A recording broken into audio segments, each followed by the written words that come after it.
घर की लकड़ी, घर का कफन सस्ते में काम हो जाता। तुझे तो बहुत पहले ही जिंदा जला देना चाहिए था। अच्छा करती आप, इस तरह सुहागन तो मरती। हाय हाय, देखो तो मुंह से कैसे फूल झड़ रहे हैं। अरे इसे मरने का जरा भी डर नहीं? आप लोगों ने तो मुझे पहले ही मार दिया था, आज तो सिर्फ जलाने की रस्म पूरी करेंगे। सुना है तुमने अपने बाप की चिता के उल्टे फेरे लगाए थे और हमें बर्बाद करने की कसम खाई थी। आज हम तेरी चिता के उल्टे फेरे लगाएंगे। जल्दी कर।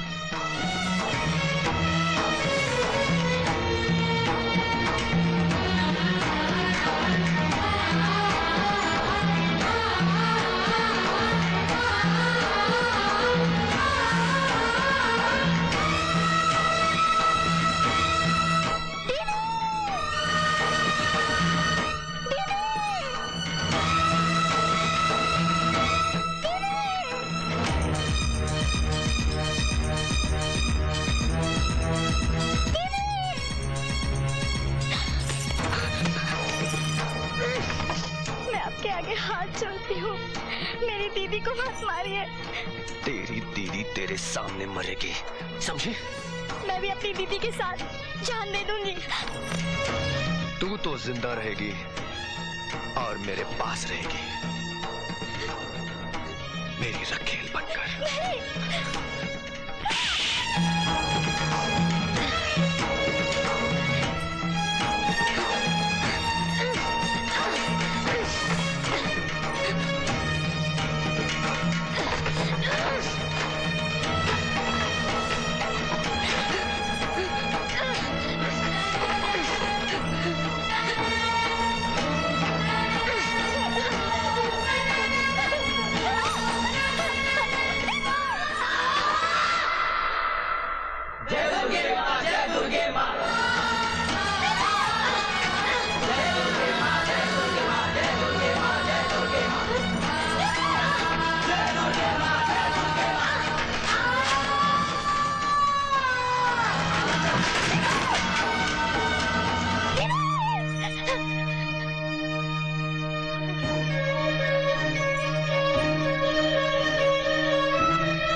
हराम, तू अभी तक जिंदा है? कमीने, इंस्पेक्टर से तो बच गया लेकिन मुझसे नहीं बचेगा तू।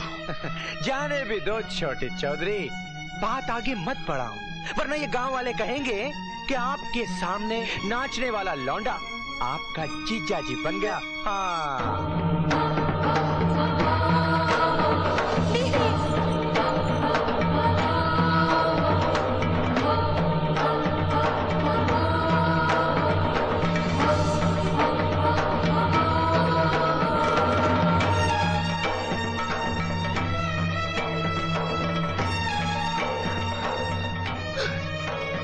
ये क्या पूछा दीदी? जिंदगी लूटने वाले से ज्यादा कमीना इज्जत लूटने वाला होता है। निरंजन बाबू, किसी ने आपकी बहन की इज्जत लूटी तो उसके लिए मौत की सजा, जबकि आप खुद दूसरे की बहन की इज्जत को इज्जत नहीं समझते। क्या आपके लिए भी मौत की सजा नहीं होनी चाहिए? नहीं नहीं, ऐसा मत करो, मैं तुम्हारे आगे हाथ जोड़ती हूँ, मेरे बेटे को माफ कर दो। निरंजन का दोष सिर्फ इतना ही है कि मेरी हर बात मानता रहा। तुम्हें जो सजा देनी है मुझे दो, मैं तुम्हारे पाँव पड़ती हूँ, इसे छोड़ दो। मैं तुम्हारे आगे हाथ जोड़ती हूँ, मेरे बेटे को माफ कर दो।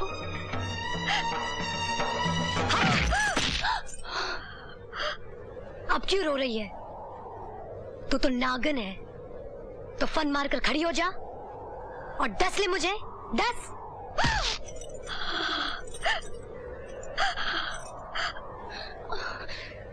छोड़ दे मेरी माँ को।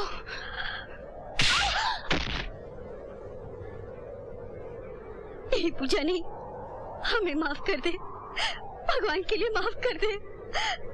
अब आंसू दिखा रही है? जब मुझे चिता पर लेटाकर तेल छिड़का जा रहा था, जब मेरी बहन को रखेल बनाने की बात की जा रही थी, उस वक्त कहाँ गए थे ये आंसू? कहाँ गई थी तेरी ममता? गिरगिट की तरह रंग बदलने वाली औरत। खबरदार छोटे चौधरी, आज तुम लोगों का जुल्म हद से आगे बढ़ गया है, और जब जुल्म हद से आगे बढ़ जाता है तो ऊपर वाले का इंसाफ होके ही रहता है। तो ये मामला छोड़ दे ऊपर वाले पर। हमने जैसा किया है वही इंसाफ करेगा। ये भी तेरी एक चाल है नागन, लेकिन मुझे ऊपर वाले पर पूरा भरोसा है कि वो सही इंसाफ करेगा और जरूर करेगा। ये ले चौधरायन, अगर दम है तो उठा रिवॉल्वर और गोली मार दे मुझे। नहीं नहीं,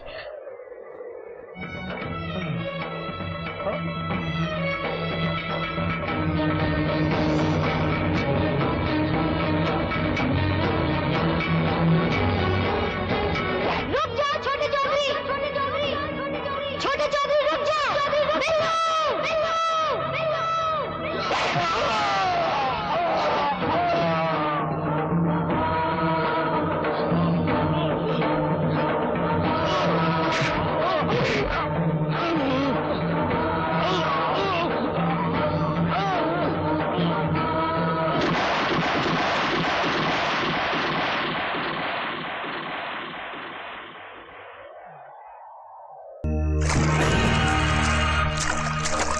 दुर्योधन हूं, दुर्योधन।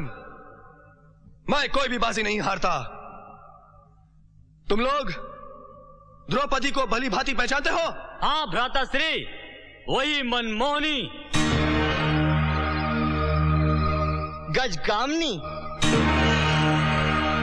मृग नैनी, जसवंती और लाजवंती है।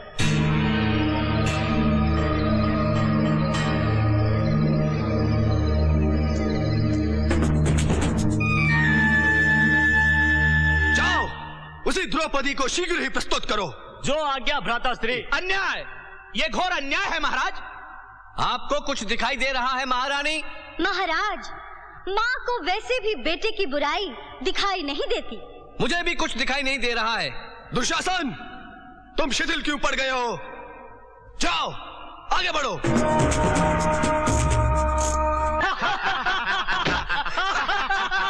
देखते क्या हो? यही उचित समय है जब तुम अपने अपमान का बदला ले सकते हो। इतिहास साक्षी है, ऐसा शुभ अवसर बार बार नहीं मिलता।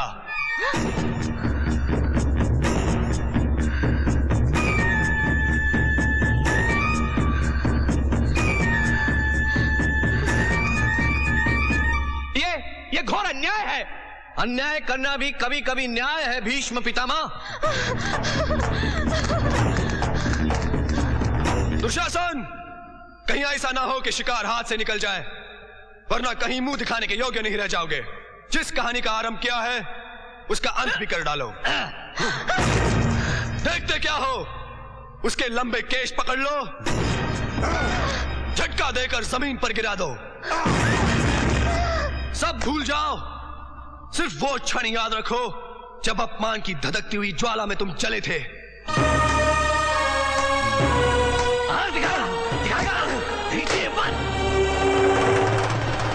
इसका सारा गर्व दर्पण की तरह चूर चूर कर दो। नहीं, मुझे छोड़ दो। महाराज, महाराज, घोर अन्याय। अन्याय कैसा? बड़ों की सजा छोटों को भुगतनी ही पड़ती है।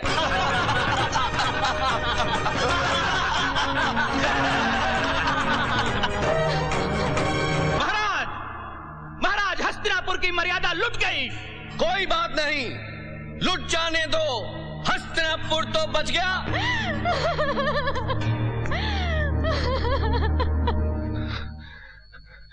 मैं उसका खून कर दूंगा।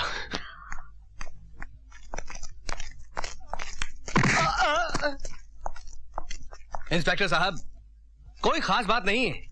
लगता है मेरी बेटी भूत से डर गई है। आप चलिए, मैं बाद में मिलने आऊंगा। आइएगा जरूर। जी जी, चलो। भूत वूत का तो एक बहाना है। मुझे तो पूरा शक है कि उसकी इज्जत पर किसी ने हाथ डाला है। तू थी वहाँ? तूने कुछ देखा क्या? जब नहीं देखा तो कैसे बोल दिया कि उसकी इज्जत पर हाथ डाला गया? खबरदार, जो ऐसी बात अपनी जबान से निकाली तो मुखिया की बीवी होगी तो अपने घर में मैं तेरी जबान खींच लूंगी। हाँ, बिल्कुल ठीक कहा चौधरायन तुमने। अरे मौसी, जब तू वहाँ थी ही नहीं तो तुझे कैसे पता चला कि उसकी इज्जत चली गई? हाँ, बहुत गलत बात करते हो तुम लोग। लेकिन चौधरायन, जब तुहार बहू वो आदमी का घर में गई थी तब तुम भी तो वहाँ नहीं थी। फिर तुमको कैसे पता चला? कि उनकी इज्जत चली गई। चौधराइन ये बात ठीक नहीं है। अपनी औलाद के किए पर तो मखमल का पर्दा, और दूसरे की औलाद अगर हीरा भी है तो उसे बेकार कचरा कहकर पूरे गांव में दुनिया में ढंढोरा पीटना। मैं अपने दुश्मनों का नाश करने के लिए साल में एक बार हवन जरूर करवाता हूँ।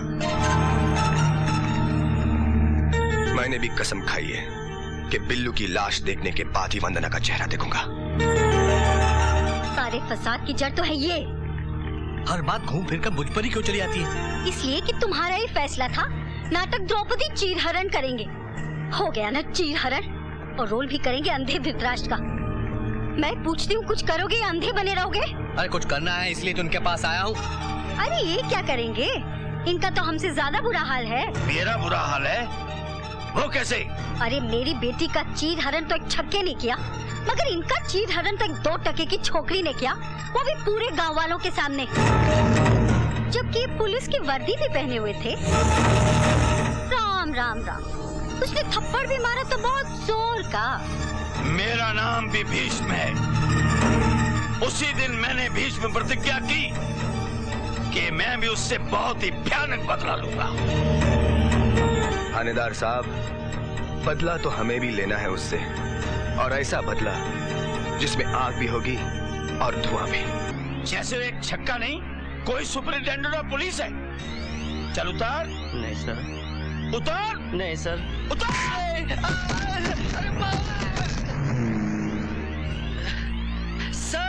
सर रुक जाइए सर, लगता है इनकी मौत का समय आ गया।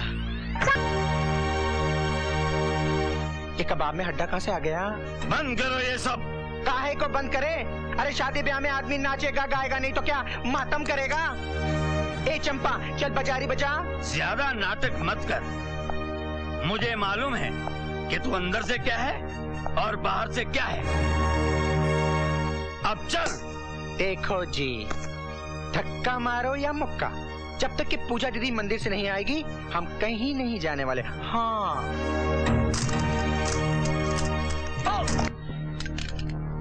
छोड़ दो। तुम्हें पूजा दीदी पर बहुत घमंड है ना? आज तुमसे भी बुरा उसका अंजाम होने वाला है।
मेरी शक्ल गौर से देख, यमराज से मिलती है। जल्दी से मेरी नजरों से दूर हो जा, वरना गोली मार दूंगा।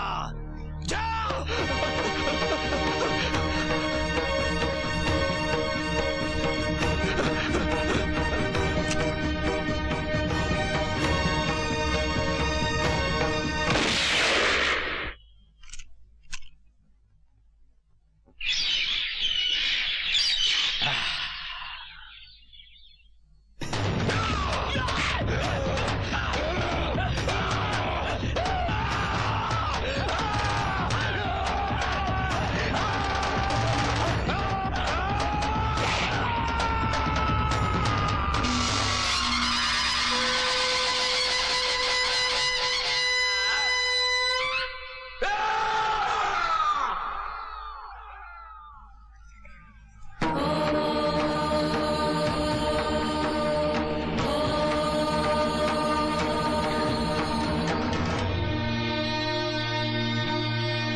अरे देखते क्या हो, जल्दी जल्दी इस पर लकड़ियां डालो।